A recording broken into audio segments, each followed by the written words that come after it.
जिस धरती पर गंगा बहती है, जहां वेदों की ऋचाएं गूंजती है, जहां राम ने मर्यादा सिखाई और कृष्ण ने कर्म, उस पवित्र भूमि को आज हम भारत कहते हैं।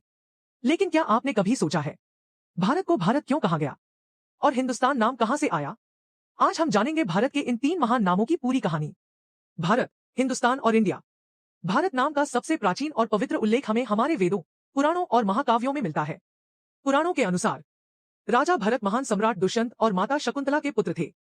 वे इतने शक्तिशाली, न्यायप्रिय और यशस्वी राजा थे कि उनके शासन में संपूर्ण आर्यावर्त एक सूत्र में बंध गया। इसी कारण इस विशाल भूमि को कहा गया भारतवर्ष। उत्तरन यत् समुद्रस्य हिमाद्रेश्चैव दक्षिणम वर्षं तत् भारत नाम भारती यत्र संततिः। अर्थात हिमालय के दक्षिण और समुद्र के उत्तर की भूमि भारत कहलाती है। कुछ ग्रंथों में यह भी बताया गया है कि भगवान ऋषभदेव के पुत्र भरत चक्रवर्ती ने पूरे देश को एकीकृत किया, इसलिए यह भूमि बनी भरत की भूमि भारत। अब आते हैं दूसरे नाम पर, हिंदुस्तान। सिंधु नदी से जन्मा नाम। प्राचीन काल में इस देश की पश्चिमी सीमा पर बहती थी सिंधु नदी। जब ईरानी और फारसी लोग यहां पहुंचे तो वे सा का उच्चारण हक करते थे। सिंधु हिंदू, हिंदू नदी के पार की भूमि हिंदुस्तान।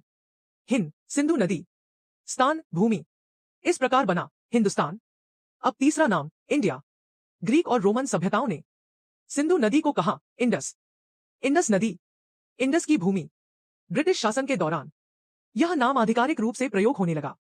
जब भारत स्वतंत्र हुआ तो हमारे संविधान में साफ लिखा गया इंडिया दैट इज भारत, अर्थात इंडिया अर्थात भारत।